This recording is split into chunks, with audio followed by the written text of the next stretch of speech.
galera, beleza? Bem-vindos a mais um episódio Eu tô feliz! do Saúde Esporte Sem Noia. Hoje vai ser um episódio especial só de perguntas que a galera mandou. Aqui com a gente, ó. Eu, Maurício, ortopedista. Lauro, ortopedista. Bruno, ortopedista também. E o Franz. E o Franz. Eu sou o único médico do grupo, não, o resto é tudo ortopedista. Caralho! Boa. Sim, é Exatamente, isso, a gente Ou só olha seja, pro médico. graças Cara, a esse Deus mais vai aqui. se fuder hoje. Graças a Deus tem alguém, né? Ufa. Bora lá, Boa. manda a primeira pergunta aí, Laurão. Então vamos lá, eu vou ler a pergunta da galera aqui e a gente vai conversando. Primeira pergunta é: existe um tênis mais adequado para prática de academia? Manda aí, Cletinho. Bora. Vamos lá, academia, qual que é a questão? A gente, pros treinos de perna, a gente tem que usar algum tênis que ele vai transmitir a força, né? E a gente tem muitos exercícios de agachamento, exercício que você tá com apoio em pé, principalmente pros treinos de perna. E aí a gente vai, qual que é o tênis ideal? Sempre pensar, se eu for usar um tênis de corrida, se eu quiser agachar, lembra sempre que o tênis de corrida ele tem uma curvatura maior. A gente perde muito apoio na parte de trás e da frente do pé. Quando o apoio ele tem que ser meio com o pé meio plantígrado. Então, se você quer fazer um treino de academia, o ideal são os tênis com calçados mais retos. Casual de luxo, tô chique e confortável. Qual que é melhor? Aí não tem muito pra academia, não vai melhorar seu desempenho, mas evitar esses tênis de corrida se você for fazer um treino de perna ali, porque você vai atrapalhar, você não vai conseguir, né?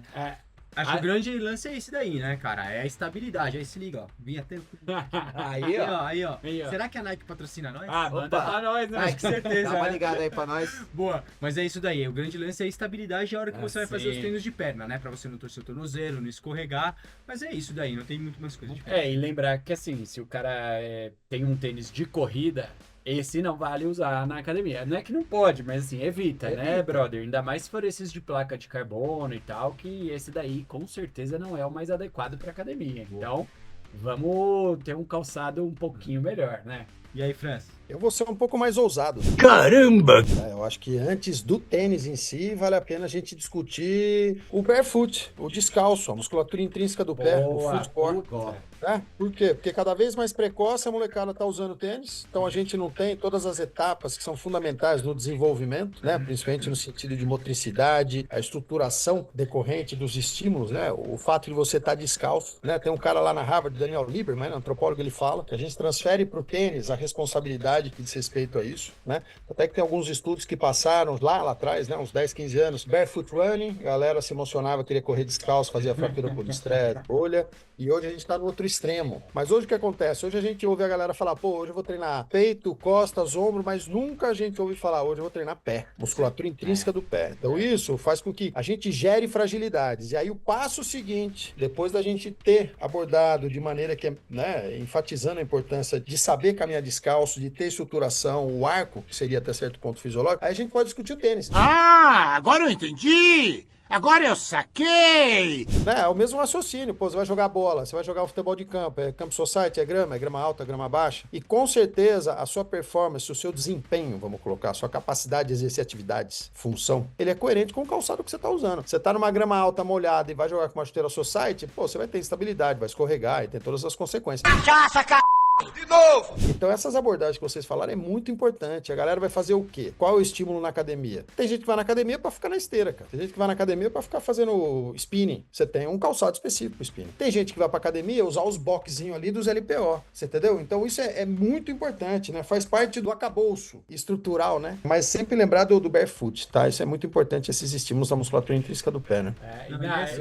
Isso daí, uma coisa super importante que você falou, né, da musculatura intrínseca do pé, que a gente já comentou. Você fortalecendo a musculatura intrínseca do pé, musculatura do tornozelo, você evita várias lesões. Canelite, entorse do tornozelo, fratura por estresse. Então, essa parte que você falou é super importante. Tanto quando eu falo fazer um pliométrico, alguma coisa assim, eu sempre faço descalço, cara. Faço sem tênis, justamente por conta dessa musculatura Eu aí. aprendi, logo que eu comecei CrossFit, lá em 2014, eu aprendi muito a fazer os exercícios de powerlifting, a levantamento terra, agachamento, descalço. Você aprende a transmitir muito melhor a força para a região da planta do pé, não para uma pompa, calcanhar. Então você Que o tênis distribui, segura um pouco, então você distribui bem legal. Foi quando eu aprendi. E Até hoje eu gosto. E eu acho que hoje em dia tem uma pegada muito boa, porque muitos professores de academia, não nessas academias gigantes que tá todo mundo junto, porque aí fica até meio perigoso você estar descalço. Mas assim, esses funcionais de hoje em dia que a galera não deixa treinar de tênis, né? Então, tipo, ó, aqui no estúdio de funcional, chega, já tira o tênis, porque a gente vai fazer exatamente isso. É legal. Borrachado, que é exatamente pra isso, treinar musculatura intrínseca, né? Acho massa demais. Boa. Pergunta número 2. Agora é uma pergunta sobre corrida. A pergunta é a seguinte: eu sinto dor no tornozelo quando eu corro. Como saber se essa dor é só pela prática da corrida ou se é uma dor patológica, se é um overtraining e tal? E aí? Na verdade, assim, né? Se você tá com uma dor recorrente, sempre que você corre, dói pra correr na hora que você tá correndo, não tem alguma coisa errada. Se você vai fazer um sinal de alarme. A dor é um sinal de alarme, assim, se você dói durante a prática esportiva, você tá com dor, é um sinal de alarme. Se essa dor ela vem depois da prática esportiva, mas ainda tá recorrente, também é um sinal de alarme. Agora sim, pô, você correu, um dia depois tá uma dorzinha ali, melhorou, passou, beleza. Provavelmente é uma dor do esforço muscular. Agora sim, pô, a dor que tá piorando quando você faz a prática esportiva, ou quando você aumenta o volume, quando você aumenta a intensidade, ela piora junto? Não! Tem que ficar ligeiro, né? Sempre lembrar também a questão, a dor aparece durante o exercício, uma dor súbita. Também é outra dor que... Sinal de alarme. Às vezes eu sentiu um estaria de uma coisa, sinal de alarme. A dor é aquela que vem depois do exercício, ela dura mais de 24, 48 horas, mas sinal de alarme também. São coisas que a gente tem que se ligar. Então, assim, geralmente a dor ela pode ser normal. Você tá fazendo uma atividade, aumentou a intensidade, você tá ali tentando, exigindo do seu corpo, mas algumas coisas você percebeu que não tá melhorando, tá fazendo algumas coisas não melhor, procura uma ajuda que vale a pena pra descobrir se não é algo mais grave. E eu acho que tem que ficar ligeiro porque também existe dores e dores no tornozelo, né? Em que região do tornozelo, né? Pô, se é uma dor ali na região do tendão calcâneo, que começa a doer durante a corrida e ela vai ficando cada vez mais intensa, enquanto eu não paro, não melhora. Porra, meu amigo, pera. Tô triste. Vamos parar e vamos atrás, porque é uma dor no tendão, você sabe onde tá localizada, né? Agora, existe dor e dor. Então tem que ver bem isso aí, localização, quando que aparece e tal. Melhora quando para? Isso são as perguntas que a gente faz pro cara quando chega na consulta. Mas melhora quando para? Quanto tempo melhora? Melhora com remédio? Você precisa tomar remédio? É uma dor que te incomoda a ponto de precisar? Quanto você consegue correr sem dor? Quantos quilômetros até ela aparecer? Então, eu acho que assim, se chegou ao ponto de você questionar se essa dor é normal ou não, procura um atendimento. Já tá na hora de procurar alguém. O que você acha aí, Fran?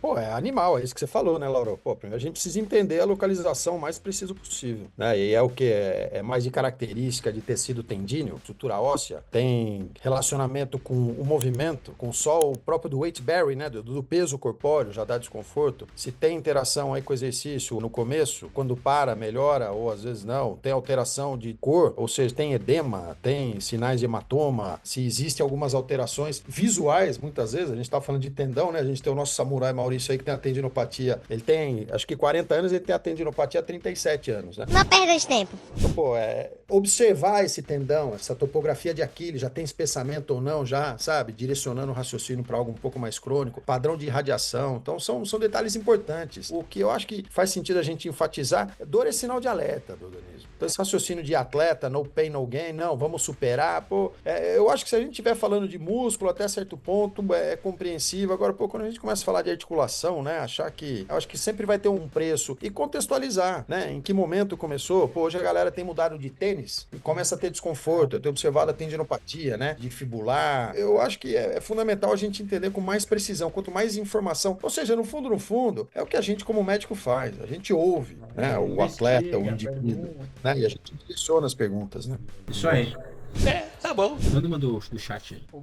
Vamos lá, então, mais uma aqui. Não, tem uma boa aqui. Então, quanto tempo de treino começo a perceber uma melhora na saúde? Então, eu sou sedentário, com quanto tempo de treino que eu começo a ver melhora na saúde? Manda agora. Essa é pro Franz, vamos lá. Isso é animal, essa pergunta é animal, você entendeu? Acho que o fundamental é a gente entender qual das variáveis relacionadas à saúde. Porque é o mesmo raciocínio que a gente encontra quando a pessoa para de fumar. Sem cigarros, vou fumar sem cigarros. Para de fumar um dia, já tem benefícios. Um mês, um ano. Mesma coisa exercício. Sob a ótica cardiorrespiratória, né? O melhor exercício é o que é feito. A partir do momento que você saiu do sedentarismo, você já começa a induzir uma necessidade de adaptações hemodinâmicas, né? Do funcionamento, circulação, né? Sanguínea, as repercussões em relação ao melhor controle da pressão arterial, né? Seja por mecanismos relacionados à vasodilatação, são coisas bem específicas aí. Se porventura a gente estiver falando, por exemplo, sobre indicadores, né? De exames de sangue, por exemplo, perfil lipídico. Pô, depois de quanto tempo com o exercício eu começo a observar melhoras, né? Do melhor controle do diabetes, melhor controle do colesterol, né? Da composição corporal. Composição corporal em relação à massa magra, né? A partir de quanto tempo de treino, de musculação, eu começo a observar um aumento, né? Em relação ao tecido muscular. Ou, de repente, a massa gorda, a diminuição da massa gorda. Força gorda. Então, tudo isso, existe a variabilidade biológica, existe o que é esperado. Cada tecido responde de uma maneira ao estímulo de treino. Então, se porventura a gente estiver num padrão habitual de uma musculação na academia, o colega vai reajustar o nosso treino a cada 8 semanas. Geralmente a cada 2 meses. Por quê? Porque é o período que a gente espera. Inicialmente, a gente tem algumas adaptações que já não é de cara relacionado ao aumento da massa muscular, e sim um estímulo que chama neuromuscular, né? Ou seja, para contrair aquele grupo muscular, você vai cada vez mais otimizando, né? O padrão de contração dessa placa neuromuscular nesse sentido. Então, o que eu acho que faz sentido, essa pergunta é muito importante, né?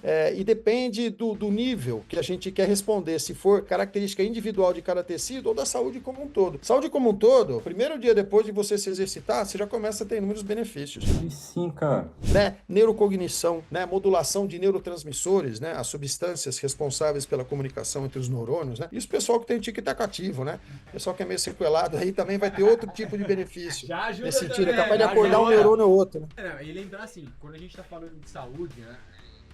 Sair do sedentarismo já tá ótimo, né? Então o cara iniciar a prática esportiva já tá bom. Não importa se são 5 minutos, 4 minutos, porque isso daí, a hora que você vai ganhando constância, você vai ganhando ali a frequência, uma hora você vai aumentando. E aí me corrija se eu tô falando cagada. Gordura abdominal, sei lá, acho que são 2 minutos por dia você já começa a ter melhora na gordura abdominal. Enfim, cardiovascular é isso, 10 minutinhos por dia você já tem benefício. Então é sair daquela inércia e começar a prática esportiva. Abra o olho, porra! Eu li o estudo também que fala, tipo, você fazendo lá as preconizações de exercício, iniciando a atividade física, de 4 a 6 semanas, você já diminui em 20% o risco de mortalidade. Porra. Em 4 semanas, um mês de treino. Um mês de treino. Então você diminui em 20% o risco de mortalidade. Então, não tem como. Exercício não tem como você não fazer. Até tem. Mas só não deve, né?